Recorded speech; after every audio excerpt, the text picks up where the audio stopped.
Welcome back to the Sports Source. This segment brought to you by A.G. Hines Company. If you're in need of building supplies or the tools to get your project done right, A.G. Hines Company is the place to turn first.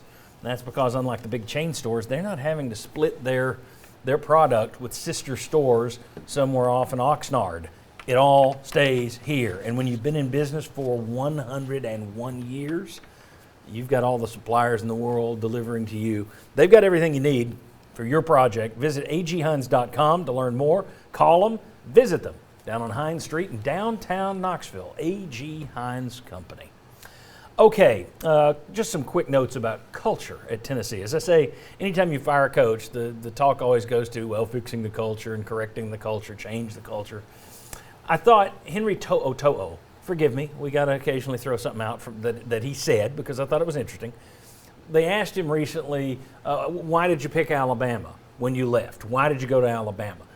Well, okay, national championships. You're kidding. Who wouldn't choose Alabama? But here's what his comment was. I thought it was interesting.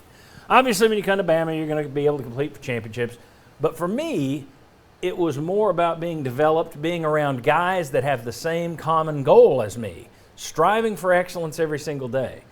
So that was what I was looking forward to when I came here to Alabama, being around a group of guys that want to be the best, that want to compete for those championships, and have the same mindset of excellence. Okay. We talked all year about the transfers from Tennessee, and we looked at it in terms of talent lost, in terms of depth lost. If that's an honest statement, if that's correct, and let's put the caveat on there that he left too. But if you look at that and that's true, it might tell you that there was some addition by subtraction in terms of culture. If those guys that he was with really weren't all about improving every day and winning championships, maybe it's a good thing some of those guys left. You missed their talent, you missed their depth, but it was better for the team attitude. Thoughts on that? Yeah, I think that's worth reading into. Now, and Tennessee wasn't competing for championships. They were trying to get better. Alabama was already on that level when he arrived. But when he talked about development and buying in all that stuff, he might have been talking about who was coaching him too. Brian Niedermeyer was shifted to be his linebackers coach. I don't think that was the right move for his development. And maybe players either bought in or didn't because of that. As a former player, the one I want to hit on is what you just said, the development part.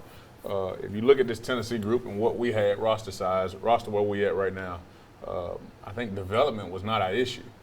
Development is one of the things this coaching staff came into and fixed because we got guys that's playing ball that hadn't played ball in 3 years for some positions and doing really good and end up like a guy like Jeremy Banks end up leading the team in tackles with 100 and something tackles. So there's development in this coaching staff, and I hate that he felt that way as for the guys that was coaching him when he was at Tennessee.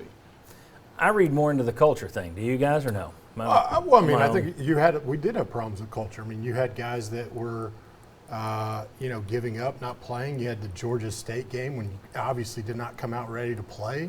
I mean, it was obvious Pruitt had a bad toxic culture. That last year, they pretty much rolled out there was nothing. Everything was around that. To say whether this guy or that guy was the one that left and they were the real toxic, I have to believe some of those guys were here for the McDonald's bags only, and that was it. Again, back to the money with Will. Yeah, exactly. I asked you this question, and Will, you played as well. Is coaching not a locker room thing?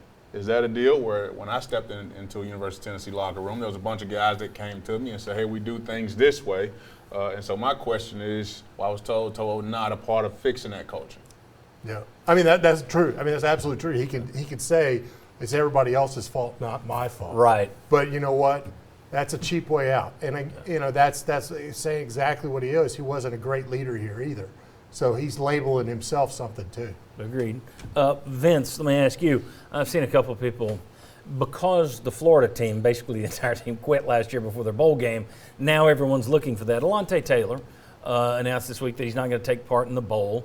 He's going to rehab his foot before the NFL draft. Is that a problem, that Alontae Taylor's taking care of an injured foot? No, it is not, because he's getting healthy for the NFL and he is leaving for the NFL. So it makes perfect sense to me. It's a shame. We all want to see him. I'm sure he wants to play. He loves the University of Tennessee and his brothers. He has done everything right at the University of Tennessee. If it was not an injury and he was just deciding to skip it to prepare, different story. But he's getting healthy. I don't mind it at all. It's a shame we can't see him, but no problem with it at all. No, I agree with that. Let me ask you all this, though, very quickly. Last year at this time, they had to install a revolving door over there because people, as soon as the season ended, it was, I'm transferring, I'm gone, I'm out of here, I'm leaving. Now, you had a guy like Harrison Bailey leave during the season. You had a couple of guys early in the season, before the season started, who decided to transfer. But since the season ended, and you read the ticker wires, players are announcing all over the country, I'm leaving here, I'm leaving there. Tennessee, unless I missed one this morning, has not had anyone transfer out yet.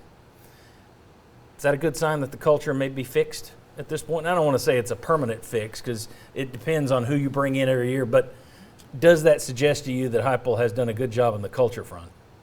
Yeah, I think so, especially when we're talking about the guys that left last year, a lot of projected starters. I think it's more likely there will be some guys that leave because they actually need some guys to leave so they can then bring in other players because the transfer rule. But I think the key players who have a big role next year want to stay around and help continue building. You had Tyon Evans, who he had a number of things maybe behind the scenes that we talked about last week. He actually did it 36 hours before the end of the season and got criticized for that. So, again, maybe that comes back to culture's in a good place in Tennessee. That speaks to when I said last week the job that Heupel's done. When you come into a situation like Tennessee where you had the revolving door like you just spoke of, to now you have guys that's excited and want to stay and play for the University of Tennessee. Right now around the country, that's not what's going on. This transfer portal has deemed a lot of programs. Right. So the fact that you come into a team that was 3-something last year and now 7-5, and you don't have any guys leaving, that speaks to the job that he's done here as the head football coach. However, you can't read too much into it because I think you're always going to have second-string guys look at an opportunity when the transfer portal's around now that just say, hey, like the coaching staff, like the culture, I don't see myself getting to play right now. I'm going to go somewhere else. So I think you have to read into it a little bit too. I think it's a little bit of a positive, but also everybody's on different timetables, right? Some people have kind of been thinking about it for a while. Others maybe still have other people they want to talk to, see what other opportunities might present themselves. So I think it's a little bit of both. True, but I can say this, it certainly beats last year where you had the cartoon holes in the walls where people had just run through them to get out of here. All right, a single play can change a season, and we're going to give you an example of that. And then we're going to talk about what single plays could have made Tennessee's season better or worse this year. The biggest moments, the shift moments that shifted this season in the direction it went. That's next on the Sports Source. Come on back.